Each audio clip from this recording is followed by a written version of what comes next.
자, 강의 들어가겠습니다. 영어 독해 6강 5번입니다. 자, 이것도 그렇게 어려운 내용은 아닌 것 같아요. 이 부분은 6강은 조금 쉽네요. caregivers, 돌보는 사람이죠. 그 다음에 보육자, 그 다음에 다른 사람들, 어린아이의 즉각적인 환경, 보육자나 다른 사람들, 같이 사는 가족이겠죠. 어린아이의 인근, immediate surrounding 하면은요, surrounding 하면 주변 상황 또는 환경을 의미하거든요. 근데 이건 뭐예요? 직접 인근한, 그죠? 직접 접한 이런 정도가 되겠습니다. immediate 하면은요, 바로 앞에 있는 직접 접한. 여기 한글로 뭐 좋은 말 없을까? 그냥 주변 환경이라고만 했네요, 그죠? 단순한 주변 환경이 아니라 직접 접한 환경. 약간 이런 뉘앙스예요. 이런 즉각적인 그런 환경 속에서 어린아이 즉각적인 환경 속에 있는 그러한 어른 케어기ver 돌봐주는 보육자나 다른 사람들은 영향을 미치겠죠. 당연히 어린아이에게 영향을 미치겠죠. 그죠? 그런데 영향을 미칩니다. 언어에 영향을 미친다는 거예요. 그 중에서도 당연하겠죠. 근데 그 언어가 어떤 언어냐면 습득되고 있는 언어라는 거야. 그 어린아이에 의해서. 그렇죠. 그 어린아이에서 습득되고 있는 언어 이렇게 되는 거죠. 자, 여기 보시면 빙이 나왔죠. 보통 빙까지는 안 써주죠. 명사 다음에 뭐가 돼서 ing 명사 다음에 ed가 나와서 보통 뒤에서 이렇게 꾸며주는 거지. 이렇게 그냥 과거분사 나와서 이렇게 뒤에서 꾸며주는 거지. 빙은 잘 안 쓰잖아요. 빙을 쓰면 진행의 의미를 강조하는 겁니다. 그냥 만약에 빙이 없이 예를 들어서 이거 없이 이렇게 되면 그 어린아이들의 그 지금 그 보호받고 있는 양육되고 있는 어린아이에서 그다음 얻어진 그죠? 얻어진 그런 언어에 영향을 끼칩니다는 일반적인 얘기고 얻어지는 얘네한테 습득되는 언어가 있을 거 아니야. 어린아이에 습득된 언어. 요거는 되고 있는 중인 이런 뉘앙스입니다. 진행을 강조하는 거예요. 그 어린아이에서 습득되어지고 있는 중인 언어에 영향을 미칩니다. 당연하겠죠. 주변에 만약에 아이였을 때 사투리를 쓰는 가족이 있으면 그 사투리 아이가 약간 사투리를 쓸 수도 있잖아요. 그죠? 나중에는 소셜 그룹 이게 뭐예요? 사회 그룹 그러니까 학교면 학교 어디 뭐 동네면 동네 그 다음에 나중에는 뭐 종교를 가지고 있다면 교회나 절이나 성당에 나간다면 거기에 이제 또래 모임들 그런 사회 집단들이 영향을 미치게 됩니다. 그 아이에 영향을 미치게 되겠죠. 자, 이것은 결과를 낳게 됩니다. 리절트인 이런 결과를 낳게 된다는 거죠. 어떤 결과를 낳게 되냐면 사회적 다양성이라는 결과를 낳게 됩니다. 언어의 사회적 다양성이라는 결과를 낳게 됩니다. 언어의 사회적 다양성입니다. 이러한 결과를 낳게 된다는 거예요. 자, 리절트인이 뭐뭐한 결과를 낳다 이렇게 되는 거죠. 뭐뭐한 결과를 낳다. 리절트 프람은 뭐뭐로부터 야기되다 유래되다. 이렇게 이쪽이 결과인 거죠. 자, 언어의 사회적 다양성이라는 결과를 낳게 되죠. 자, 뭐와 함께 차이와 함께 어떤 차이냐? 아이였을 때 사용하는 언어와 중고등학교 때 사용하는 언어와 어른이었을 때 사용하는 언어, 또 노인이 됐을 때 사용하는 언어가 다르죠. 이해되시겠죠? 또 내가 제주도에 살았을 때 사는 언어와 서울에 올라와서 일하면서 사는 언어가 또 다른 거잖아요. 그러니까 차이를 가진 그런 사회적으로 다양한 그런 언어를 라는 결과를 낳게 된다는 겁니다. 사회적으로 다양한 언어. 어떤 것에 있어서의 차이냐면 첫 번째 계층. 이 사람의 계층이 뭐 예를 들어서 뭐 상류층이든지 좀 얘기하자면 또는 뭐 좀 하류층이든지 계층에 따라 사용하는 언어가 좀 다를 수는 있죠. 그다음 에트니시티 민족성. 그러니까 이건 뭐예요? 어떤 민족에 따라서 이 미국이란 걸 명심하세요. 그런 소수 민족이 많잖아요. 그거에 따라서 차이가 있는 그런 사회적 언어의 사회적 다양성. 또 연령에 따라서. 그다음 as well as 뭐뿐만 아니라 성이나 남성 여성의 성을 의미하는 거죠. 이렇게 성이나 성적인 표현. 그죠? 그래서 뭐 예쁜 보통 그 여성을 향해서 쓰는 형용사가 있고 남성을 향해서 쓰는 형용사가 조금 차이가 있잖아요. 웬만하면 요즘에는 양성평등을 기초로 하기 때문에 구분 안 하려고 하는데 보통 힘이 센 소녀 이렇게 잘 안 하잖아요. 그죠? 힘이 센 소녀 하면 글쎄요. 그죠? 예. 그렇게 썩 좋아하진 않는 것 같아요. 천하장사 소녀, 천하장사 소년 이것처럼 약간의 그것도 사회적 어떤 편견인가? 잘 모르겠는데 자연스럽게 그 성적 표현에 따라서 남성인지 여성인지에 따라서 쓰는 표현들이 있잖아요. 현실에서 요것과 같은 그러한 계층과 민족성과 연령대를 위한 그런 차이, 그런 거에 따라 차이가 나는 그런 다양한 사회적 다양성 있는 언어란 결과를 낳게 되는 거죠. 언어가 영향을 미치는 지점이 다르고 순간이 다르니까. 그러나 자, 이거 다음 이 무관한 문장 고르기죠. 관계없는 문장. 2, 3, 4번 중에 답이 있다고 몇 번 얘기했습니다. 그죠? 2, 3, 4번 중에 여기 중에 그러나 이 사회적 소셜 그룹이 이런 것을 겪게 되었을 때 아주 중요한 변화를 겪게 된 것입니다. 어떤 중요한 변화? 세대에 걸쳐서. 알겠죠? 세대, 이거는 1세대, 2세대, 할아버지, 아빠, 나 이런 식으로, 그지? 또 내 아들, 이런 하나의 세대를 얘기하는 거죠. 보통 30년 단위라고 그러죠. 이런 세대에 걸쳐서 상당한 변화를 겪게 되었을 때 뭘로 이어지면서, 이런 것으로 이어지면서, 그죠? 어떤 필요로 이어지면서 다른 유형의, 이건 유형이라고 하면 되겠죠. 다른 유형의 의사소통이죠. 통신입니다. 그죠?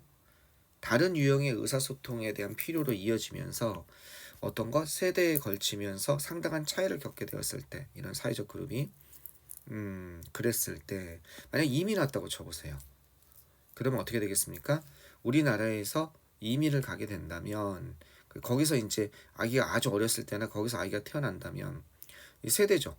그죠? 이거는 부모 세대고 이거는 아이 세대죠. 여기에 이민이라는 큰 변화가 있었죠. 큰 중대한 변화를 겪어야 된다면 그러면 부모는 한국어와 영어를 거의, 어떻게 보면 한국어는 당연히 모국어니까 한국어와 영어, 한국어를 보통 조금 더 능숙한, 거의 오래 살다 보면 이제 바뀌겠지만 그런 세대고, 그래서 한국어 중심의 어휘가 돼 있을 것이고, 아이는 어떻게 되겠습니까? 거기서 태어나서 만약에 거기서 자랐다면 원어민이죠. 그러니까 영어 중심의 언어가 돼 있을 것이고, 그러니까 무슨 얘기예요? 이 사회 그룹이 상당한 변화를 겪는다면 세대에 따라서 뭘로 이어지면서 다른 유형의 의사소통의 필요로 이어지면서, 아이는 언어가 영어가 편하고 부모는 한국어가 편한 거잖아요. 그런 걸 이어지면 그 초기의 변형은요, 알겠죠? 초기의 다양성, 초기의 변종, 초기의 변형은 어떻게 될 수 있어요? ceased used. 이 cease는 stop이랑 비슷한 거예요. 사용되기를 중단한다, 이렇게 되는 겁니다. 이렇게 되면은 사용되는 것을 중단할 수도 있다는 겁니다. 초기의 변형은. 이게 버라이어티가 뜻이 되게 많은데,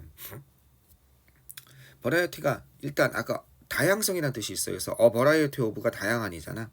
이거는 다양성이라는 뜻이 있고, 그래서 근데 이거 말고 어떤 품종, 변종이라는 뜻이 있어요. 그러니까 뭐야 식물의 품종, 변종 이런 뜻이 있어요. 버라이어티가. 그래서 여기서는 초기에 어떤 변종이, 그러니까 언어의 변종, 초기에 이제 아이가 배우면서 썼던 그런 것들이, 언어의 습득이 어떻게 될 수 있다는 거예요. 또는 부모가 사용했던 것들이 이제는 아이에게 전달 안 되고 더 이상 사용되기를 어떻게 중단될 수 있다는 거죠. 자, 이러한 것은 일어났었다는 거야. 예를 들고 있는 거야. 영국의 그죠? 초기에 스포크닝 커스움 뉴베라 오스트레일리아. 이건 어디냐면 코스미라는 곳이 있나 보죠. 그다음 누에바 오스트레일리아라는 곳이 있나 봐. 그죠? 거기에서 처음에 얘기된, 언어된, 이렇게 되는 거죠. 요렇게 요런 영어와 함께 일어났습니다. 그러니까 여기 지역 이름이야. 여기 보면 오스트레일리아니까 오스트레일리아는 아닌 것 같고, 여기 보네요. 코스모와 뉴어버 오스트레일리아에서, 그죠? 처음 사용된 영어에서 발생했는데 여기에서 처음으로, 이게 처음으로라는 뜻이고, 그죠? 말해지는 그런 영어에서 이러한 일이 발생했다는 거죠. 근데 이게 오스트레일리아가 아니고 and they가 되겠네. 어디? 커스미라는 것과 누에바라는 곳은, 이곳은 시골이야. 시골 파라과이안, 코리안 같은 거야. 파라과이 공동체였다는 거죠. 시골의 파라과이 공동체. 어디에 세워진 거냐면, 이거 파운드 아니야. 발견된이 아니라 세워진, 이런 뜻이야. 파운드가 기초를 세우다, 이런 뜻이 있죠. 어디에 세워졌냐면 오스트레일리아 이민자에 의해서 1890년대 오스트레일리아 이민자에 의해서 세워진, 오스트레일리아의 사람들이 파라과이로 갔나 보지, 남미로. 무슨 이유에 의해서 이민자들이 몇 명이 거기서 세워진 초기 파라과이 공동체, 그죠? 공동체였는데 그런 코스미 오스트레일리아, 누베 오스트레일리아에서 말해진 영어에 이런 일이 발생했다는 거죠. 처음에 이 사람들이 이민 갔을 때는 오스트레일리아식, 호주식 영어를 대부분 사용했겠죠. 그죠? 근데 그것이 거기서 태어나면은 태어나고 자라고 이제 아이들이 계속해서 지금 100년 이상이 지났잖아. 그럼 이 영어가 있었는데 이게 100년 이상 지났을 때 여기는 어디야? 파라과이잖아. 이민 간 꼴이 되지. 이 영어가 어떻게 됐냐 이거야. 거기서 이런 일이 일어났다는 거지. 초기에 어떤 것 호주식 영어, 이게 아까 전에 얘기한 이게 뭐겠습니까? 이거죠. 버라이어티. 초기의 변종. 알겠죠? 이 호주식 영어가 어떻게 됐다는 거야? 바뀌었다는 거죠. 이제 뭔가 그죠? 사용되기를 그만 중단됐다는 거지. 2번, 3번이 너무 잘 연결이 되죠. 그럼 답이 4번일 겁니다. 2, 3, 4번 중에 답이 있으니까 4번은 해석만 하고 지웁시다. 왜? 이게 나올 리가 없을 테니까. 이것의 수단으로서 적응하고 조정하는 수단으로서 새로운 문화적 규범에 적응하고 이건 문화적 규범에 적응하고 조정하는 수단으로서 그리고 인핸싱 향상시키는 수단으로서 그 자신의 의사소통과 이해를 향상시키는 수단으로서 이렇게 적응하고 조정하고 향상시키는 수단으로서 English language 어떤 거예요? 영어는 그죠? makes 만듭니다. 그죠? 영어는 만듭니다. 뭐를 만드냐면 extensive use of borrowings. 영어는 어떤 것? 광범위한 이용. 영어는요. 광범위한 이용 만들다가 아니라 make use of죠. 어떻게 영어는 아주 광범위하게 사용했습니다. 차용어. borrowing은 빌려오는 거. 빌려오는 말을 많이 사용하게 되었다는 거죠. 이거랑 관계없는 문장이죠. 위에랑. 새로운 문화 규범이나 그 자신의 의사소통 이해를 갖다가 향상시키는 수단으로서 영어는 차용어를 많이 했다. 그래서 우리나라식 영어가 들어간 것도 많죠. 뭐가 들어갔습니까? 네, 핸들 같은 거. 핸들은 원래 스티어링 휠이죠. 자동차 핸들은 핸들 하다 보니까 핸들 된 거죠. 재벌이란 단어. 영어로 재벌이 있습니다. 원래 그런 단어는 없었죠. 그렇게 이제 차용어가 들어간다는 겁니다. 지금 이거랑 관계 없죠? 위에서는 무슨 얘기를 하는 거야? 뭔가 언어 공동체가 뭔가를 세대에 걸쳐서 뭔가를 겪고 심한 변화를 겪게 된다면 어떻게? 언어도 사용도 변한다 이런 내용을 얘기하고 있는데 그래서 차용한다 이런 거랑 관계없죠. 자, 어떤 일이 발생했냐면 유일하게 남아있는 언어, 이게 남아있는 이죠. 유일하게 남아있는 언어의 흔적입니다. 여기까지가 주어죠. 자, 쭉 주어를 보면 유일하게 남아있는 언어의 흔적은 그 영어를 말하는 어떤 것? 이민자들로부터 영어를 말했었겠죠. 이민자로부터 유일하게 남아있는 그죠? 이 베스티지가 흔적이에요. 그 이민자로부터의 흔적은 뭐다? 바로 이거였습니다. 이렇게 연결되는 거죠. 바로 뭐다? 바로 이거 그냥 흔한 일반적인 파라과이의 라스트 네임 하면 성을 의미하는 거죠. 그 우리의 패밀리 네임 무슨 말인지 알겠죠? 그래서 이것은 뭐다? 흔한 파라과이 사람들의 성이었습니다. 이것만 남았다는 거야. 파라과이 사람들은 케네디라는 성, 스미스라는 성, 스탠이라는 성, 우드라는 성. 요건 살아남은 거지. 왜? 이 사람들이 어떤 것? 호주 출신의 파라과이인들이니까. 여전히 백인 피가 흐르고 있으니까. 알겠죠? 이 성만 살아남은 거야. 케네디, 그 다음에 스미스, 스탠리, 우드 이런 식의. 그리고 영어는 거의 사용 안 하고 있다는 거죠. 그죠? 호주식 영어는 아마 파라과이는 무슨 말 씁니까? 스페인어를 쓰죠. 스페인어 중심으로 바뀌었을 겁니다. 이해되셨죠? 예, 그런 글입니다. 사회적인 변화에 따라서 언어도 변화된다는 거 지금 그런 내용입니다. 그게 어려운 내용은 아니었던 것 같아요. 예, 간단히 정리하고 다음 번호로 넘어가면 될 것 같습니다. 자, 끊었다 갑시다.